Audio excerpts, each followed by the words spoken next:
pelatihan ini ada 2 kategori. Ini flipbook itu Ibu Indah yang mengikuti, sedangkan saya di bagian ular tangga. Ya, cara kita membuat ular tangga yang nantinya bisa kita gunakan untuk kegiatan di pembelajaran. Nah, kegiatannya ini bisa dilaksanakan ketika asesmen awal, bisa dilaksanakan ketika proses, dan juga ketika asesmen akhir, Bapak Ibu.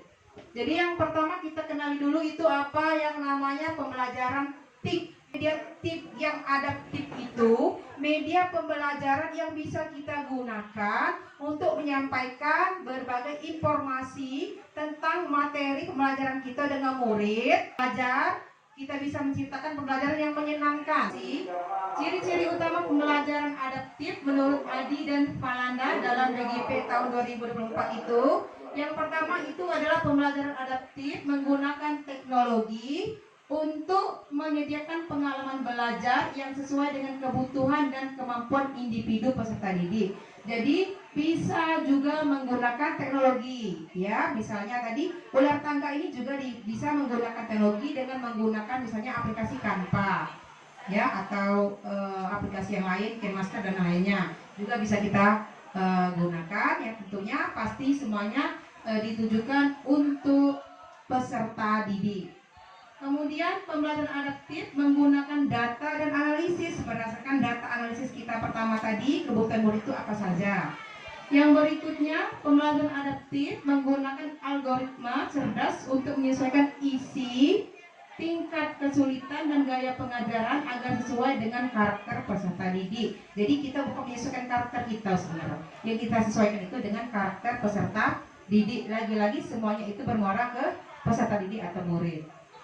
Berikutnya, pembelajaran adaptif memungkinkan peserta didik untuk belajar dengan ritme mereka sendiri, ya, memperkuat pemahaman mereka pada konsep yang sulit dan menghindari kebosanan dan kelelahan. Jadi, baik Bapak Ibu, ini adalah hasil.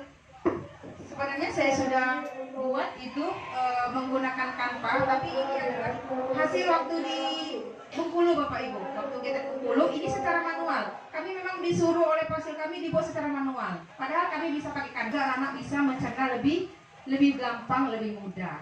Nah, ini adalah ular tangga. Jadi ular tangga ini, Bapak Ibu, tidak ada peraturan baku. Jadi bisa misalnya ini ada 25 kotak, ada juga bisa 100 kotak, ya. Tergantung kita mau berapa kotak. Dan kita buatkan itu sebelum kita melakukan permainan dengan anak, tentu kita harus buat aturan permainan.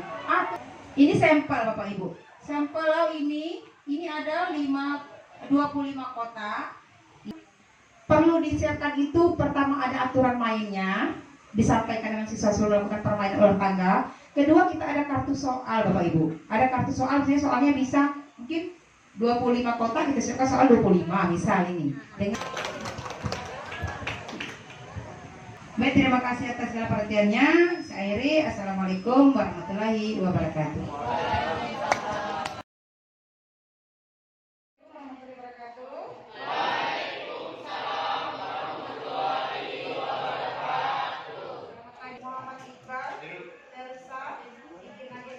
Kita belajar hari ini yaitu setelah mempelajari materi hari ini, kalian semua dapat menjelaskan konsep GLBB. Apa sih konsepnya GLBB? Itu gerak lurus berperaturan. Kemudian bagian dari gerak lurus berperaturan apa saja? Ada gerak situ bebas, ada gerak peluru, dan juga ada gerak vertikal. Oke. Kemudian kalian bisa membedakan antara GLBB, gerak jatuh bebas, dan gerak peluru. Ya.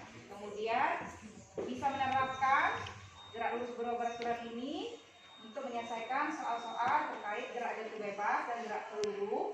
Nanti soal-soalnya nanti kita akan masukkan ke dalam bentuk permainan, yaitu permainan olahraga.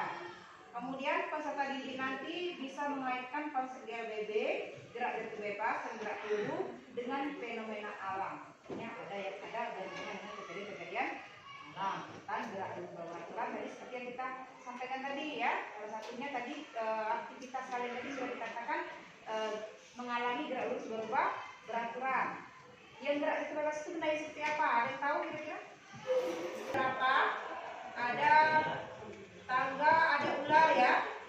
Ada nanti ketemu ular, ada ketemu tangga, ada ketemu granat, ada ketemu bintang, ada ketemu tantangan.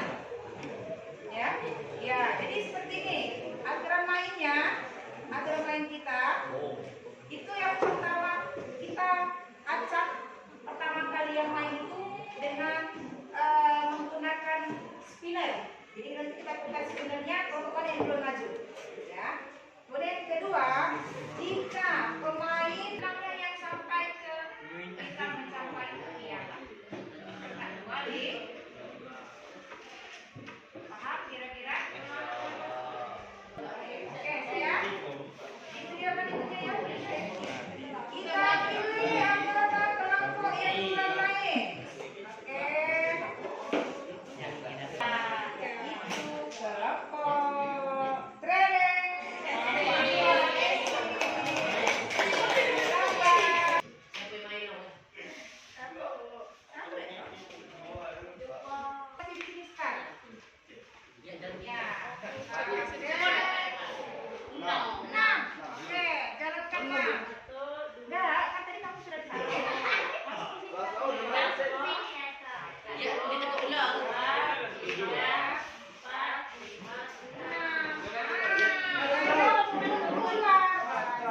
Silakan mengambil kartu soal.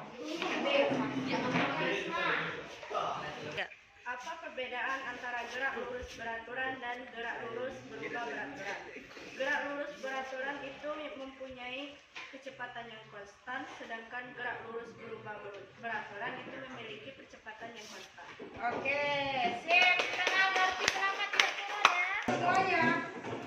Sip. Halangan ya, Mano.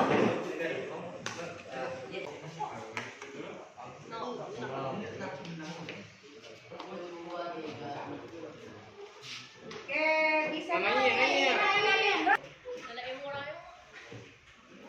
itu ibu bajang terserah ambilnya bangan ya. Contoh benda yang mengalami gerak jatuh bebas, contohnya seperti air terjun. Benar? Ya. Tuh, silakan berarti tantangan. Oke. Bisa dijawab maka bisa naik berarti. Naikkan dua-dua. Oke. Lanjutkan ke pemain berikutnya.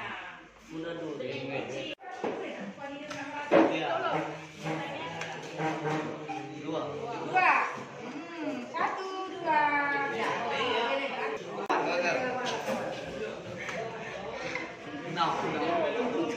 Gitu.